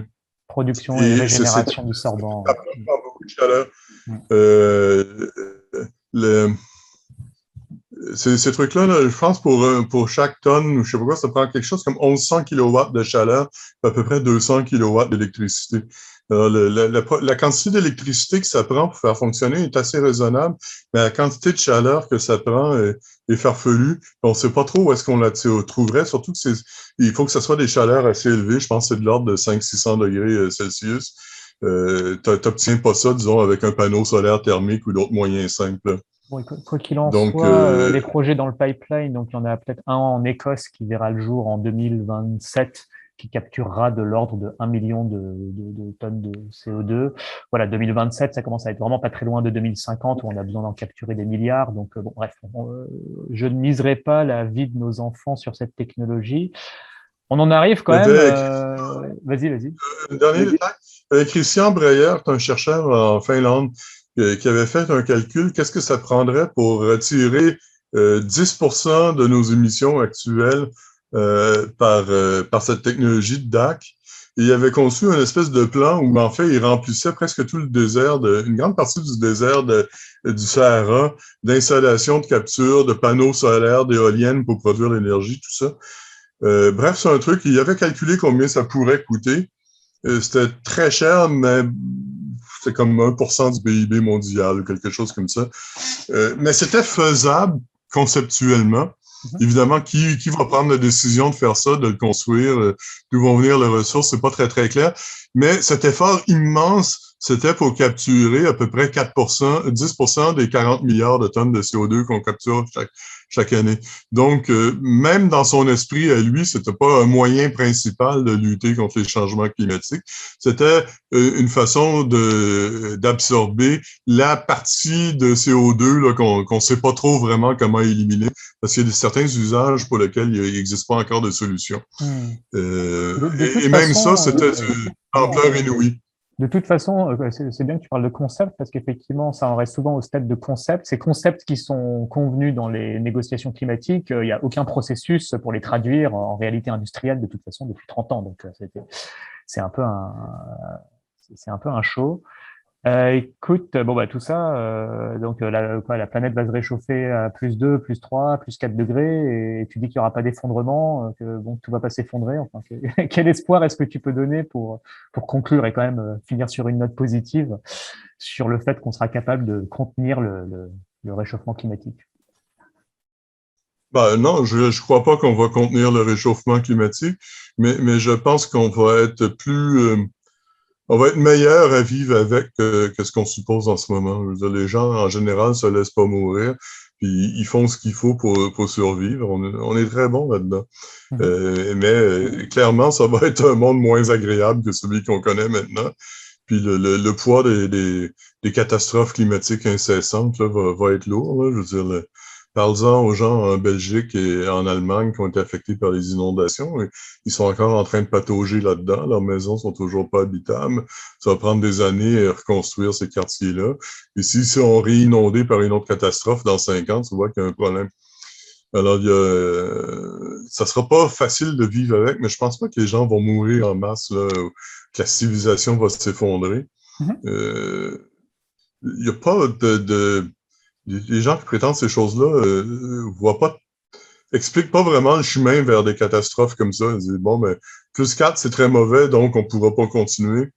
Je suis pas sûr de ça. Il y aurait une meilleure démonstration à faire, mais elle n'a jamais été vraiment faite à mon sens. On part de constats quand même assez généraux, puis on arrive à des conclusions très spécifiques. Ça me paraît pas très rigoureux. Alors, plus Euh, 4, il faudrait quand même, bon, vraiment ne pas avoir de chance, c'est-à-dire être dans la borne haute de la sensibilité climatique, on va dire. C'est possible, hein, c'est possible, mais bon, il faudrait vraiment quand même avoir un peu de malchance et c'est- surtout très peu de volonté, et très peu de volonté politique, c'est-à-dire on traverse +2 degrés, on traverse +3 degrés, et on continue de consommer notre budget carbone pour arriver jusqu'à +4. Alors certes, il y aura une inertie du système énergétique si on continue à faire comme maintenant, on sera toujours dépendant de l'énergie fossile pour se climatiser, par exemple, pour faire pousser de la nourriture, mais quand même, il faudrait beaucoup de manque de volonté politique aussi pour arriver jusqu'à +4. Bon, après, il n'y a peut-être pas besoin d'arriver jusqu'à +4 pour que le monde soit difficile à habiter. Enfin, déjà, +2, c'est compliqué, +3, j'en parle même le pas. dernier rapport du GIEC n'avait pas plus ou moins écarté la possibilité de +4. Je pense à la limite supérieure, c'est Bah, après, ils font plus des, oui, c'est 3,8. vraiment Bon, non, tu vas dire c'est une nuance, mais quand même est importante. non, l'intervalle de sensibilité climatique, c'est entre 2,5 et 4, mais ça veut dire qu'il y a quand même, je sais pas quoi, 15% de chance d'être au-dessus de la borne haute et 15% de chance d'être en dessous, donc entre plus 2,5 et plus 4. Pour expliquer aux gens la sensibilité climatique, pardon Philippe, ça je sais que tu connais par cœur, la sensibilité climatique, c'est le niveau de réchauffement qui résulterait d'un doublement de la concentration des émissions de CO2 par rapport à l'ère pré-industrielle, donc globalement passer de 280 ppm à 560. Donc si on continue comme aujourd'hui, on arrive à 560 ppm autour de 2060, 2070, etc. Donc, dès ce moment-là, il pourrait faire +3, mais avec une chance non négligeable qu'il fasse +4 aussi. Donc, bon, voilà. Après, ça voudrait dire qu'on continue comme aujourd'hui, ce qui est quand même pas forcément, ce qui sera peut-être pas forcément le cas. Alors, on va peut-être pas tenir les 2 degrés, mais il y a des inflexions de trajectoire qui permettent d'espérer de ne pas trop dépasser +2 degrés. Enfin, moi, je suis quand même optimiste qu'on va réagir et prendre les mesures nécessaires et tout simplement stopper le financement de nouveaux projets d'énergie fossile, organiser des pénuries, hein, donc volontairement, enfin organiser un sevrage, pardon, plutôt qu'une pénurie, organiser des sevrages pour se contraindre à innover à la fois socialement et technologiquement. Voilà. Il y a un truc qui est rarement évoqué, c'est que le GIEC s'est jamais interrogé dans ses projections sur la disponibilité des carburants fossiles. Les scénarios du GIEC ont été construits dans l'hypothèse où il y aurait autant de fossiles qu'on veut. Si on voulait en brûler, on en aurait à trouver. Et ils ont jamais tenu compte de l'hypothèse d'un pic du pétrole ou du Non, charbon, du non, gaz naturel. et puis Et après, il y a Vas-y, vas-y. les rares chercheurs qui se sont penchés sur la question arrivaient à la conclusion qu'il n'y avait certainement pas assez de pétrole ou qu'on pouvait extraire dans le monde pour atteindre plus 6 ou plus 8. Il Oui. arrivait plutôt à la conclusion de plus 3,5 degrés ou quelque chose comme ça, Oui. ce qui est plus en phase avec les dernières prédictions. Mais ça veut dire que, point de vue carbone émettable, si on veut, il semble avoir une limite physique sur ce qu'on peut faire. Après ça, il y a d'autres sources d'émissions de carbone, la déforestation, des choses comme ça. Mais c'est quand même marginal par rapport aux carburants fossiles. Alors, Oui. en fait, il est possible il est probable même que le réchauffement soit plafonné par la quantité de carburant fossile disponible. Le côté désagréable, par contre, c'est qu'il est plafonné quand même à un niveau qu'on n'a absolument pas envie Oui, d'atteindre, oui. Et puis après, il y mais a les boucles. qui correspond pas exactement à la fin du monde non plus, là. Bon, après c'est des phénomènes plus lents, mais les points de bascule comme le permafrost ou les feux de forêt, bon, bref, les boucles de rétroaction qui font qu'on continue d'émettre du CO2 depuis. Enfin, c'est pas nous, c'est la Terre. Donc la fonte du permafrost, c'est la Terre.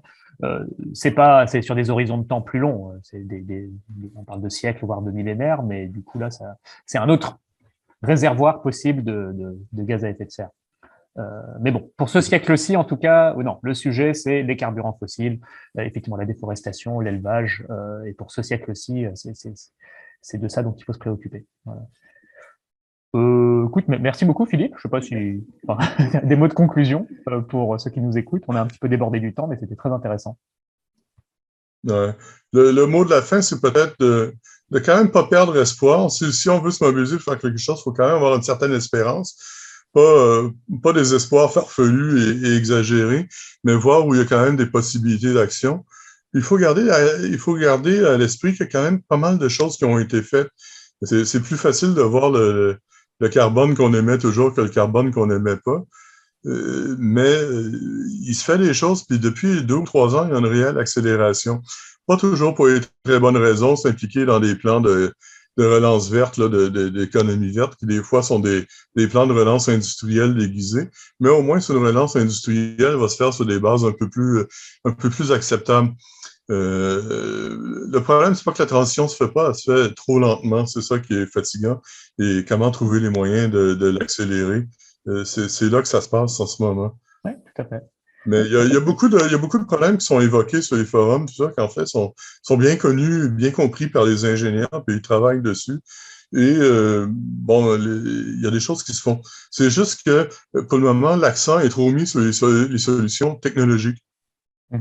Et il y a vraiment une grande partie, le domaine inexploré actuellement, où il y a le plus de gains à faire, à mon avis, c'est au niveau des sciences sociales, l'organisation de la société, des ambitions qu'on se fixe et de la façon dont on gère tout ça. Moi, j'appartiens à Polemos, qui est un groupe de recherche à la décroissance. Bon, il y a quelques années, les décroissants nous trouvaient farfelus, on commence à nous écouter ou nous traiter de tout et non parce qu'on commence à devenir un petit peu menaçant. Mais on voit que la solution, c'est pas uniquement par l'adoption de nouvelles technologies puis une espèce de planète verte hyper techno là, sans externalité par miracle, mais qu'au niveau de l'organisation sociale, de notre mode de vie, il y a beaucoup de choses à faire et ça a été assez négligé jusqu'ici. Ça serait bien qu'il se fasse davantage de recherches sur comment on fait bouger les choses au niveau social, comment on mobilise les appuis, plutôt que juste investir dans la technologie et des machines. Ça, c'est vraiment la frontière qui reste inexplorée en ce moment et dans laquelle il faut s'engouffrer. Il y a beaucoup de choses à faire.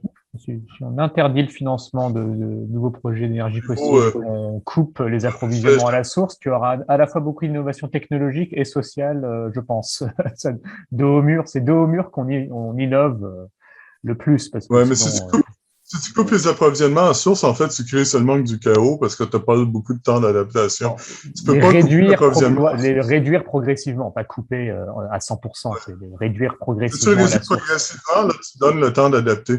Je parlais des domaines de frontières. Le management en est une aussi. Je veux dire, nos managers sont très mal formés. Ils sont formés dans une perspective de croissance infinie. C'est ça, c'est le modèle qu'ils essayent de reproduire.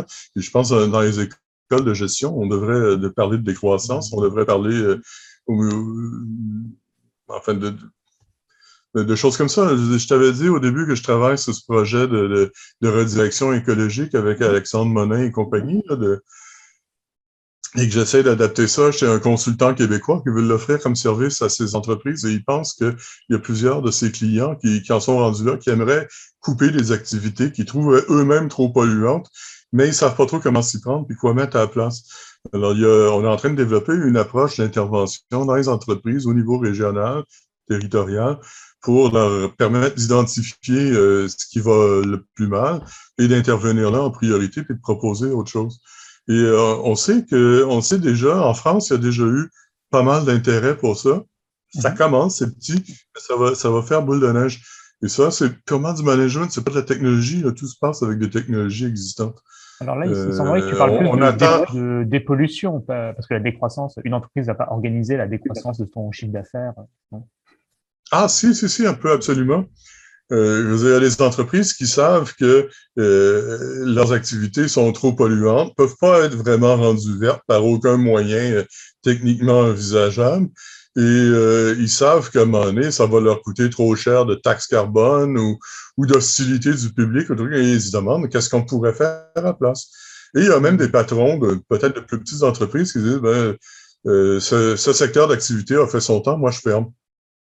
En France, ils ont eu ça dans le domaine, par exemple, des centres de ski dans le Massif central. Il n'y a plus de neige, il fait pas assez froid en hiver pour en produire de façon fiable avec des canons à neige. Alors, ils savent que leur activité ski est condamnée. Mais il y a des régions entières qui sont bâties autour de l'offre touristique du centre de ski. Et comment est-ce qu'on les relance? Il y a des réflexions là-dessus, mais ça passe effectivement par une fermeture en bonne et due forme de l'activité ski et une espèce de reconversion en autre chose qu'on va choisir pour être le plus écologiquement acceptable possible. Et ça, c'est du management, c'est la gestion territoriale. T'es plus du tout dans la technologie. Là.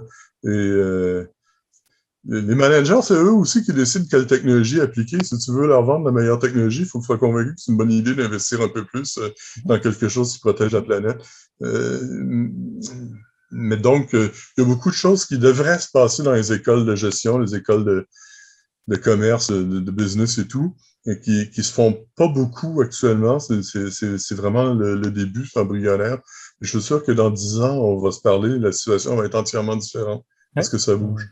Il y a les profs. Dans chaque département, il y a un prof qui est un peu à l'avant-garde, puis qui commence à faire des travaux là-dessus. Puis je pense que dans 10 ans, tout le monde va avoir embarqué. Non, je suis moi-même recruté dans une grande école de commerce avec un professeur qui correspond au profil que tu décris. Donc un professeur qui m'a recruté en tant que vacataire pour effectivement donner une prospective différente aux étudiants, alors pas forcément autour des questions de décroissance, etc., mais en tout cas penser le monde différemment et le développement des entreprises, ou du moins l'activité des entreprises différemment dans ce monde-là. Donc j'ai plutôt espoir en ça, et c'est des sujets qui intéressent les jeunes, et de toute façon, ils ne vont pas trop avoir d'autres choix que de s'y intéresser. Merci beaucoup Philippe, tenons-nous-en là, on se reparlera, c'était vraiment passionnant, c'est vraiment félicitations pour toutes les études que tu fais et ce que tu fouilles, et on se dit à bientôt. Ben oui, ça m'a fait bien plaisir. J'espère que j'ai ouvert des perspectives là, sur des aspects qui sont un petit peu moins connus ou donner un point de vue un peu différent sur comment les choses bougent. Des fois, dans les forums de discussion, c'est très négatif et très pessimiste. Et si on gratte un peu, tu vois qu'il y a quand même des motifs d'espoir, pas le fameux opium là, cher aux Américains, là, cet espoir un peu farfelu qui ressemble à une drogue, mais une certaine espérance basée sur le fait qu'il y a vraiment une prise de conscience, même si elle est lente. C'est pas dû. Oui, c'était le but, en plus d'apprendre beaucoup de choses, effectivement, de donner des perspectives qui laissent espérer. Merci beaucoup Philippe, et à bientôt. Un grand merci à toi, Cyrus. Bonne journée.